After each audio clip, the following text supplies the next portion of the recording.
2025 भर्तियों का वर्ष आज ही सुनिश्चित करें अपना सिलेक्शन और डाउनलोड करें तैयारी कर लो ऐप।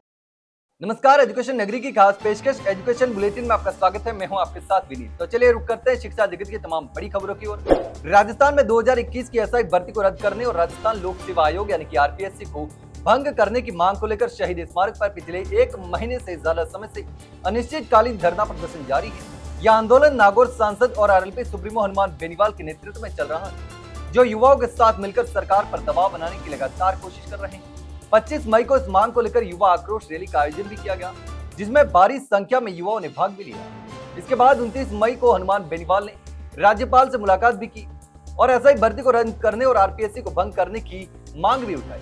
हालांकि अब तक सरकार की ओर से कोई भी ठोस कार्रवाई नहीं हुई है।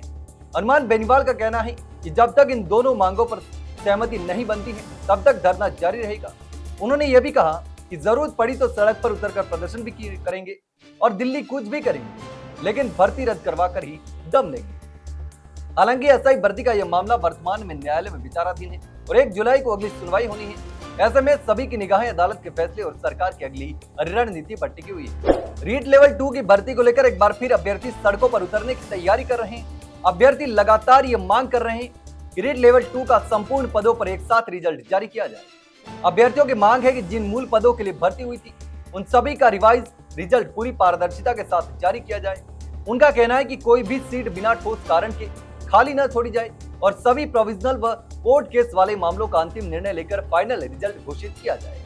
अभ्यर्थी यह भी चाहते हैं कि 1260 पदों पर एक अलग पीडीएफ जारी की जाए, जिससे यह स्पष्ट हो सके कि कौन कौन से अभ्यर्थी कट ऑफ में आए हैं। उनका तर्क है कि आरपीएससी में 2015 की स्कूल व्याख्याता भर्ती में इसी प्रकार 2018 में रिवाइज परिणाम दिया था, तो कर्मचारी चयन बोर्ड भी ऐसा कर सकता है। बोर्ड अध्यक्ष आलोक राज ने कहा कि जून में रिजल्ट जारी करने की कोशिश की जा रही है और लीगल ओपिनियन भी लिया जा रहा है। अब देखना यह होगा कि परिणाम कितने पदों पर जारी होता है और कितनी पारदर्शिता के साथ जारी होता है। राजस्थान के बेरोजगार युवाओं के लिए एक राहत भरी खबर सामने आ रही है। हाईकोर्ट ने कनिष्ठ अनुदेशक यानी कि जूनियर इंस्ट्रक्टर भर्ती के 1824 पदों पर नियुक्ति का रास्ता साफ कर दिया है। लंबे समय से इन भर्तियों को लेकर विवाद चल रहा था, लेकिन अब न्यायालय के फैसले से यह प्रक्रिया फिर से शुरू होने वाली है। राज्य सरकार ने 11 मार्च 2024 को भर्ती का विज्ञापन जारी किया था, जिसमें सीआईटीएस सर्टिफिकेट को अनिवार्य कर दिया गया था और इसी शर्त को चुनौती देते हुए प्रदेश के कई गेस्ट फैकल्टी जो पिछले 10 से 15 वर्षों से आईआईटी संस्थानों में सेवाएं दे रहे थे, उन्होंने कोर्ट में 14 याचिकाएं दायर की। उनका तर्क था कि इतने वर्षों की सेवा के बावजूद अब नया सर्टिफिकेट अनिवार्य करना अन्यायपूर्ण है। हालांकि राजस्थान हाईकोर्ट ने राज्य सरकार के पक्ष में फैसला सुनाया है। कोर्ट ने कहा कि सीआईटीएस सर्टिफिकेट की अनिवार्यता संवैधानिक और वैध है। राज्य सरकार ने केंद्र के मापदंडों को न केवल अपनाया है, बल्कि गुणवत्ता को ध्यान में रखते हुए उसे और सख्ती से लागू भी किया। राजस्थान में महिला सुपरवाइजर सीधी भर्ती 2024 को लेकर एक बड़ी खबर सामने आ रही है। राजस्थान बेरोजगार यूनियन के प्रदेश अध्यक्ष हनुमान किसान और संयोजक रविंद्र चौधरी ने आज आईसीडीएस विभाग में अधिकारियों से मुलाकात की। यह मुलाकात नॉन ज्वाइनर अभ्यर्थियों के डाटा को लेकर की, जिसे राजस्थान कर्मचारी चयन बोर्ड को भेजने की मांग की गई है।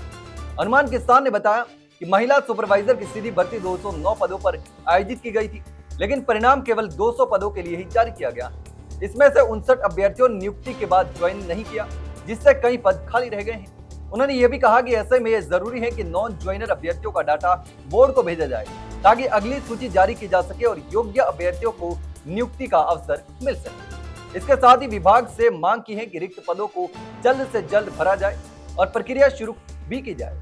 हनुमान किसान का कहना है कि अधिकारियों ने नॉन ज्वाइनर डाटा तैयार कर आरएसएसबी को भेजने की प्रक्रिया भी शुरू कर दी। राजस्थान में कंप्यूटर अनुदेशकों ने एक बार फिर से अपनी लंबित मांगों को लेकर मोर्चा खोल दिया है। लक्ष्मण सिंह कोठियारी के नेतृत्व में कंप्यूटर अनुदेशकों के एक प्रतिनिधि मंडल ने शिक्षा मंत्री मदन दिलावर से मुलाकात कर 4 सूत्रीय ज्ञापन सौंपा है। ज्ञापन में बेसिक कंप्यूटर अनुदेशकों को वेतनमान L11 से सीनियर अनुदेशकों को L12 वेतनमान देने की मांग की गई है।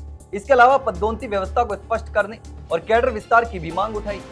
अनुदेशकों का कहना है कि वर्षों से सेवा देने के बावजूद उन्हें प्रमोशन का कोई भी ठोस व्यवस्था नहीं मिल पा रही है, जिससे उनका मनोबल भी लगातार टूटता जा रहा है। इसके साथ ही प्रत्येक ग्राम पंचायत में कंप्यूटर शिक्षा को अनिवार्य रूप से लागू करने सहित कई प्रमुख मांगे भी उठाई।